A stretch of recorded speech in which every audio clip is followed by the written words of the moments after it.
Hey everybody, welcome back to the channel. Thought I'd do a little review on my Yanmar 221. It's a nice tractor. I really like it a lot. Only thing is, I wish I would have went and got a little bit bigger tractor. After you get these things, they're workhorses, but then you put bigger jobs to the test. And as you go on down the road a little bit, you discover that you could use a bigger tractor, a little bit more muscle. But this one has the 60-inch deck, which I currently don't have it on. I have it off for the winter. It's got the 3-point hitch, the rear PTO. The only thing it doesn't have, which it did, and on the next size up tractor, it has a hydraulic hookup in the back, where this one does not. It's got the rollover bar. I got it bent back a little bit just so I can get it in my garage. And it's got the, I would not say turf tires, they're the aggressive tires. The turf tires, I prefer to have the turf tires because these tear up your grass. So if you go to buy one, which I highly recommend, if you're going to do a lot of mowing, get the turf tires, because these ones will tear up your yard a little bit in the spring. There's the front ones and the rear ones.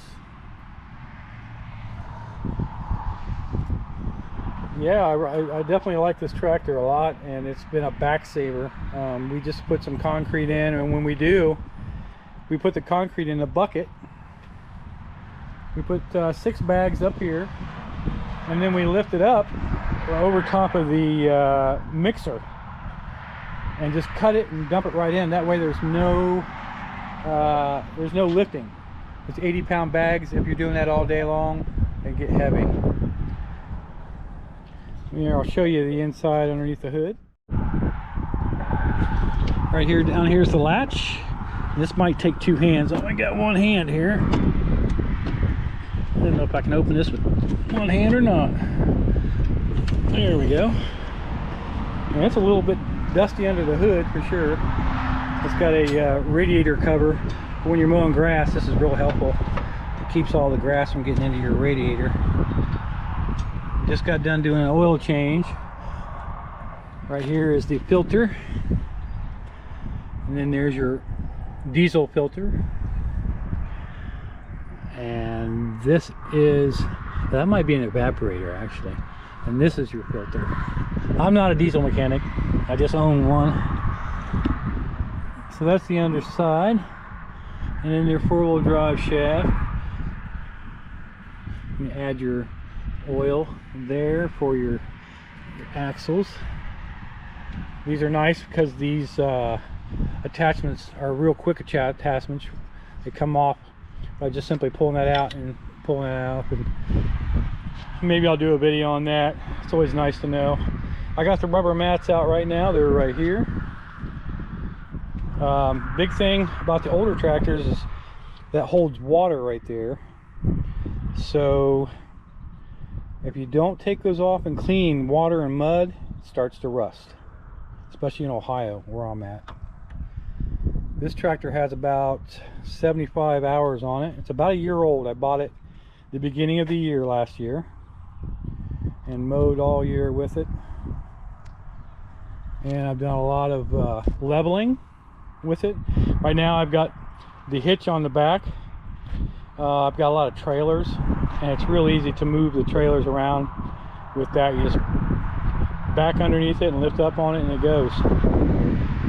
This is how you control your bucket. It's under pressure right now. I'm gonna let some of that water out, maybe. Yeah, there it goes.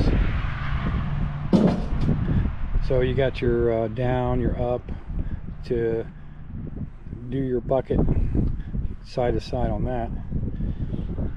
This is how you raise and lower your rear 3-point hitch and your mower deck, which I have. It's just, like I said, it's not on it right now. And that's how you put it in 4-wheel drive and take it out. Seat adjustment. No, that's not what that is. You know what? I haven't had this truck that long and I'm really not sure what that one does. I kind of do, but I can't remember. I don't use it. So here's your lights. Got headlights, hazards, park lights, and there's the dash again.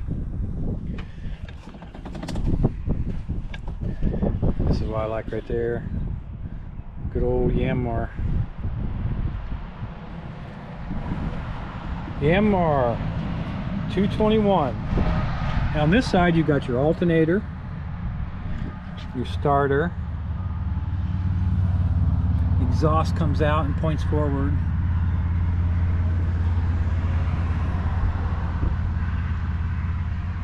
And here's some of the underneath stuff. Your steering. It's got power steering. Real nice. Steer it with one finger. I didn't do the best wash job in the world, but hey, got some of it off. So there you have it. Yanmar 221. This one costs with the bucket and the belly 60-inch mower, it costs right around $20,000. I wish I would have got the backhoe for the back, but that would have been another $8,000. I'm thinking about trading this one in on a little bit bigger model, get bigger tires, a little bit more horsepower, and it gives you a more choices for rear attachments. Hey, thanks for stopping by the channel. Please hit the like and subscribe button there at the top. I could use all the help I can get, and I appreciate you watching, and stay tuned for the next one. Thanks.